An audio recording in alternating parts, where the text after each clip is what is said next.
If you're looking for some top tips for playing Custodes, then we've got a great video for you lined up. This is a video from our Custodes Masterclass. Now, what our Masterclass series does is it looks at all of the different codexes and we break each of them down into an overview of the detachment, look at the strengths, the weaknesses, the opportunities and the threats. We then take a look at the best way to run some of those units in that detachment along with a list. We look at how to deploy that from a top-down perspective, and then also we take a look at some advanced tactics for each of those. Now, we're going to share one of those lessons with you for free, and that is going to be coming up next. But if you do want to make sure you check out the rest of the videos from this extensive series of masterclasses covering all the codexes that have been released so far from Games Workshop, then check out the link below and get signed up, and you get the first month at half price. So we'll see you very, very soon, and I really hope you enjoy this lesson. It's time to take a look at the advanced tactics for the Talons of the Emperor, Michael. What have you got cooked up for me? Okay, so we all love reactive moves. I've mentioned it so many times in this module. But we're going to be using that stratagem, Taloned Pincer. Ooh, okay. So this is a scenario. We've just ended the Chaos Legionaries move. And this could be any big brick that's great at melee, but of a Space Marine toughness, so T4, 2 wounds apiece. Yeah. And they've 3 just up save. 3 up save. And they've just finished within 9 inches of actually both units. Okay. So we're going to spend 1 command point, and we can pick up to 2 Custodes units, provided one of them is an Anathema Psychana. Okay. So we're going to react to move 6 inches with both units. Oh, okay. So this is where it gets spicy, Jordan. Wow, okay, right. So one of the simplest things we can do is we can step back with our Custodians. Okay. And this is very much the simplest thing you can do just to make the charge longer. We can do that one, then we can move the sisters in front.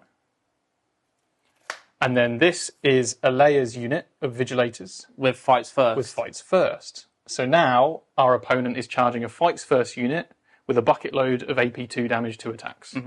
And we can obviously move over our own units and stuff because we're infantry, so just imagine we're going past them shoulder to shoulder. Exactly. Yeah. So how cool is that? That is honestly one of the coolest tactics I've seen. Yes. Yeah. Now, on top of this, our opponent might try and shoot the sisters because they don't want to deal with the fights first. Yeah. But it's okay because we've got Shield of Honor, which we spend on the Custodes. Now they have to shoot the Custodes, and they can't shoot the sisters until the Custodes are dead. There are so many tricks with this. Oh, It's right. Okay. Very cool. It's very cool. And we can add several different things into the mix. So the first thing is objectives. So we could, in fact, have an objective over here, and maybe we moved our Custodes onto the objective.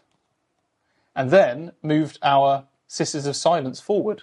Yeah. So now our opponent goes, okay, well, I don't want to charge a layers unit. I'm going to charge the Custodes. Boom, boom, boom. And guess what? 1 CP in the pocket. Heroic intervention. And a layers unit goes in and chops some people up with fights first. Okay, I've got a question. Yes.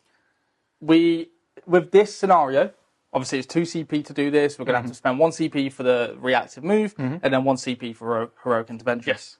What about if our opponent wants to shoot us and we only have 2 CP? Okay, so if our opponent... What order are you going to pick? So that's a very difficult situation to be in, because 3 CP is a lot. It is a lot, yeah. So if you had both to deal with, then you probably don't go near the objective, and you actually just switch over like we did in the first instance, and go for Shield of Honor. Right, okay. Because then you keep the sisters alive, and your opponent doesn't get to kill a unit. Here, yes, you can kill a lot of them, but maybe they'll kill a bunch of you back. Yeah. So you just want to try and avoid any kind of trade. You also don't want to get them on the objective. True. Here we're giving the Legionnaires an easy move on to the objective here. Yeah, if they survive, of course. If they survive. Of course. But I think it's worth saying that the second example, which we've just shown, is probably more effective against something like World Eaters, or something that's more melee orientated, right? The other one would be better if we had a more shooting target against us, right? Allowing us to be able to be more defensive rather than aggressive like this one. Yes. Now, your alternative play... So if we look at the previous situation, if we can have a shield captain, we can do a stratagem for free, which means that we can reactive move just the Custodians. Okay, and do that for free. We can do that for free and step over here, and then later on we'd have a CP for Shield of Honor. Yeah. And, of course, Heroic Intervention as well. Okay, right. So you can kind of protect each other yeah. When you have those shield captains involved. Right. There's a lot of, like, tricks and feints and things you can pull with your opponent here, but it's a very reactive piece, which is, I think, something we've seen a lot with this detachment. It's very reactive. We get to do a lot of tricks that can kind of put our opponent on the back foot, which is good.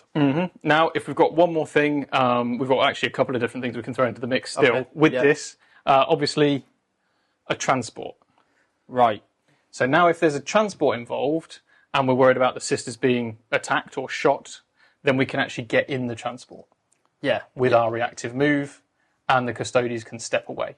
Yeah, because you could reactive move wholly within 3 of the transport, get all the models in, and then move the custodians. Yeah, just within. It's wholly within for the disembark. Right. So actually you've got a little bit more leeway to get within the transport. Yeah. And if you were crazy enough to run a custodians land raider, you could embark them on a land raider as well. So you could actually embark 2 units in transports. That's my type of crazy. That is your type of crazy. Yeah. Your final thing we can throw in the mix is actually rapid ingress. Right. So if you've just got the Sisters of Silence, then obviously your opponent's just going to shoot them because they don't want to charge. Yeah. And they can, of course, throw things like grenades. They're less likely to, though, because you do have to want to pay 3+ against mortal wounds. Okay, on nice. Sisters of Silence. Yeah. It keeps them alive quite well. Yeah, definitely. But as soon as you rapid ingress something, in this detachment, the best thing to rapid ingress is, of course, our Terminators. And now they can't obviously land within 9 inches of our opponent, but they can land within 6 inches of our Sisters of Silence. Right. And thus we can Shield of Honour them. And we've only spent 1 CP because there's a captain in there to rapid ingress for free. So now you can't shoot them. And if you charge them, they fight first. Yeah.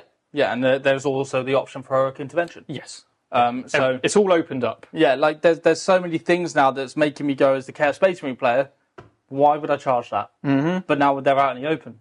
Yeah. So I was going to charge them, but I've just wasted now a whole unit just standing there. How would you deal with this as a CSM player? As a CSM player, this is not really a situation I can deal with. I think I have to prepare myself for Custodes to turn up, like the Golden Boys and girls, I suppose, and then shoot them with all of my guns. I need to set up the firing lane in order to do it. Alternatively, I need to take their objectives by not charging and actually just having OC, because the ladies are only OC 1. Is there any form of feint you could do, potentially? Like, maybe having something that's like a decent enough thing that could survive this attack, this unit. And I know there are no pushovers when it comes to attacking, but if you could have a small MSU style, because a lot of armies we're seeing at current time of recording are MSU, something that can move out and threaten this unit to the point where the Custodes player has to bring on the Custodes. So you're making them bring that unit on, because once they're on, they're not coming off, right? Yes, exactly that, unless they're Terminators. Unless it's a specific situation. But hypothetically... But I take your point, and yes, you absolutely can try and bait it out. And actually, one of the easiest things to do is there are some units that these ladies can't deal with. Yeah. And a 2-up save with some form of AP reduction will cause them problems. Yeah. So charge them with something like your own Terminators with a CP in the pocket to armor attempt. Sanguinary Guard. And you should be able to do it, especially if you've got some kind of precision as well. Precision's great against the Leia, because she is just a Sister of Silence, so she's quite easy to pick out. True. Vice versa, or rather, on the other hand, if you're playing Custodes, hide a Leia, because you don't want her to die into some and kind let of her jump out and then hit something when she wants to hit. Exactly. Okay. And of course, remember that if you do fight first and you have a CP in the pocket, she can epic challenge, and she's very spicy in melee with damage 3. So yeah, some hot tamales there, mate. But anyway, that's everything, right? That's it. Yeah, so there are an infinite number of possibilities for how you can use a reactive move. But I wanted to show you some really specific ones to how the Sisters of Silence work in tandem to the Custodes. Yeah.